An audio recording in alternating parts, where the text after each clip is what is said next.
আসসালামু আলাইকুম রহমতুল্লাহ। আশা করি সকলে ভালো আছেন। আসলে আমি আজকে কিছু দুঃখের কথা বলবো, যে কথাটা আমাদের আহ, জানা দরকার, আমাদের প্রত্যেকের জানা উচিত। রাসূলুল্লাহ সাল্লাল্লাহু আলাইহি ওয়াসাল্লাম একটা হাদিস আছে, হাদিসটা থেকে শুরু করি। যে তুমি যদি কোনো ব্যক্তির সমালোচনা করো, কোনো ব্যক্তির যদি সমালোচনা করো, কিংবা ব্যক্তিটা কি করতেছে কি করবে, হ্যাঁ, তুমি ওই তার মতন আগে হতে হবে। সে যে পর্যায়ের লোক, ওই পর্যায়ের লোক হয়ে তারপর আমাকে তার সমালোচনা করতে হবে। আসেন এখন বিষয়টা নিয়ে, আমি যে বিষয়টা নিয়ে কথা বলতে চাচ্ছি, বিষয়টা হলো এটা। আজকে 5ই আগস্ট, অনেক জায়গায় অনেক কিছু হয়েছে। 5ই আগস্ট উদযাপনে আজকে আহ, সকল দলের নেতৃবৃন্দ একসাথে হয়ে আহ, অনুষ্ঠান করছে। সেখানে চরমোনার পীর হযরত রেজাউল করিম সাহেব উপস্থিত ছিলেন। সেখানে জাতীয় সঙ্গীত হয়েছে, তখন সে দাঁড়াইয়া জাতীয় সঙ্গীত পরিবেশনা করছেন। এখন আমি আহ, আমার কিছু ভাই, সে ভাইরা আসলে আমার খুবই কাছের ভাই। ভাই আমি কাউকে মিন করে নয়, কিন্তু সতর্কর জন্য বলছি। একদমই কাছের ভাই, একদমই শুভাকাঙ্ক্ষী, আহ বলতে পারেন পীর ভাই মুহিউদ্দিন, যাদের সম্পর্কে আহ বলাটা ঠিক না, কিন্তু তারপর আমি বলতেছি এই জন্য যে ভাই, আমরা সারসিনা দরবার শরীফের ভক্ত। সারসিনা পীর সাহেব হুজুরকে আমাদের উস্তাদ, মুরব্বী মানি, পীর মানি, পীর মানি মুরব্বী। আমরা মুরব্বী মানি কাকে? সারসিনা পীর সাহেব হুজুরকে। সে আমাদের নেতা। সে কি কখনো বলছে চরমনাই পীর সাহেব হুজুরের সমালোচনা করো, জামাতের আমিরের সমালোচনা করো, বড় বড় আহ, আলেমদের সমালোচনা করো? এই কথা কি কোনো ব্যক্তি কোনো সময় বলছে সারসিনা পীর সাহেব হুজুরের? বর্তমান পীর সাহেব হুজুরের বাবা, সে একটা কথা বলছে, এটা আমি আমার জীবদ্দশায় পালন করি, কারণ সে আমার মুরব্বী। কেন পালন করব না? সে কথাটা হলো, ভাই, আমার দোকানের দধিটা মিষ্টি, পাশের দোকানের দধি যে টক না মিষ্টি, ওটা আমার বলার কি দরকার ভাই? আমারটা ভালো, ভাই আমারটা নিজে নিতে পারেন, কাস্টমারকে বলবেন ভাই আমারটা নিজে নিতে পারেন, সমস্যা নেই, আমারটা ভালো। কিন্তু পাশের দোকানের দধি যে টক না মিষ্টিটা আপনাকে কে বলতে বলছে ভাই? কে সমালোচনা করতে গেছে ওটা টক করে নিয়েন না, আমারটা আমারটা মিষ্টি? কে বলছে আপনাকে? এই অনুমতি কে দিছে? হ্যাঁ ভাই, মাদ্রাসায় পড়ছি, আলেম হইছি, তার মানে এই না যে কারো সমালোচনা করব। চরমনাই পীর সাহেব, সে একজন পীর সাহেব ভাই। আপনার তার কাছে যাওয়ার মতন তার যোগ্যতা আপনাদের নাই ভাই, যারা সমালোচনা করেন। কোন সময় দেখবেন না পীর সাহেব হুজুরের, সারসিনা পীর সাহেব হুজুরের সমালোচনা করছে কারোর? আপনি কেন করতেছেন ভাই?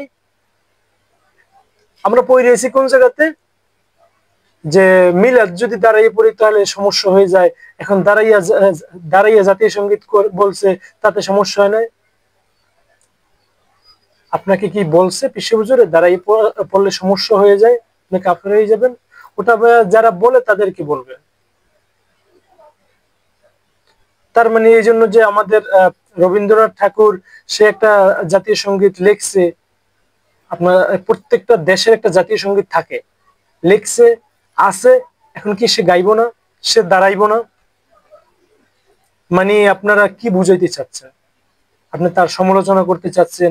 এখন দেশের দেশের ভিতরে আপনি আরো হুজুর মানুষ সমর্থন করবেন যে ওই জায়গাতে 10 জন ব্যক্তি আছে, 10 জনের ভিতরে ভালো কোনটা সেটা সমর্থন করবেন।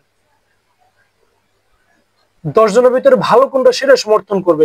যে 10 জন ব্যক্তির ভিতরে দেখছি ওর ওর মাথায় সাদা টুপি, সাদা জামা আছে, তাহলে তাকে আমি সমর্থন করব। আপনি সেটা না করে আপনি তার সমালোচনা করতেছেন ভাই।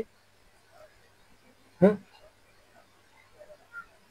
দেশে এখন বর্তমানে যে পরিস্থিতি, এই পরিস্থিতিতে আপনারা ইসলামকে সাপোর্ট করবেন, সে জামাত হোক, চরমনাই হোক, অন্যপন্থী হোক, ভাই আমার সার্সিনা তো নাই, রাজনীতি করতেছে না, তাহলে কি আমার ভোট দিতে হবে না? আমি দেশের কি নাগরিক না? যদি দেশের নাগরিক হতে পারি, হই, যদি ভোট দিতে যাই, তো ভোট দিবেন কি ওই যারা চাঁদাবাজ করে, যারা চাঁদাবাজি করে তাদের ভোট দিবেন? হ্যাঁ, কাকে ভোট দিবেন আপনি? দেশের মানুষ হয়ে, দেশের জনগণ হয়ে আপনি ভোট দিবেন কাকে? যাকে সমালোচনা করেন তাকে তো নিশ্চয়ই দিবেন না, তাহলে কাকে দিবেন আপনি ভাই? একটু নিজের কাছে প্রশ্ন করেন যে আসলে আমি ঠিক পথে আছি না ভুল পথে আছি। আপনারা কি করতে চান ভাই? একটা কথা মাথায় রাখেন, আমি কাউকে ছোট করতে করার জন্য না, বড় করার জন্য না, কিন্তু সব সময় মনে রাখি এটা, বিশ্ব হুজুর কি বলছে এবং আমরা কি করতেছি। মিলাদকে আমরা ভাই বড় বিষয় নয়, নবীর প্রতি সম্মান জানাবো, ঠিক আছে ভাই, নবীর প্রতি সম্মান জানিয়ে দাঁড়াবো, এটা আমাদের দায়িত্ব। কিন্তু নবী তো বলে নাই যারা দাঁড়ায় না তাদের সমালোচনা করো, বলছে? আপনার পীর বলছে? আমার পীর বলছে? ভাই আমারও কিন্তু গুন্ডি জামা, আমিও কিন্তু সার্সিনারি লোক, আমিও কিন্তু হিজবুল্লাহর লোক, হিজবুল্লাহ মনে প্রাণে বিশ্বাস করি, ভালোবাসি, ছোটবেলা থেকে এখন পর্যন্ত মৃত্যুর আগ পর্যন্ত করবো ভাই। আমি জামাত হয়ে যাই, চরমনাই হয়ে যাই, কিন্তু হ্যাঁ, রাজনৈতিক দিক থেকে যদি কোনো ইসলামিক দল দাঁড়ায়, সেই ইসলামিক দলকে সাপোর্ট করবো ভাই।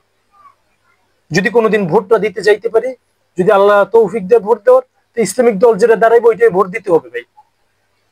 আমি আমি বিএনপি কে ভোট দিব না, এনসিপি কে ভোট দিব না, যে আওয়ামী লীগকে ভোট দিব না। আমি ভোট দিব কোন জায়গাতে? যেটা ইসলামিক দল, ওইটাই ভোট দিব, যাতে ইসলামিক রাষ্ট্র কায়েম হয় বাংলাদেশে। ভাই সাবধান, সাবধান হয়ে যান।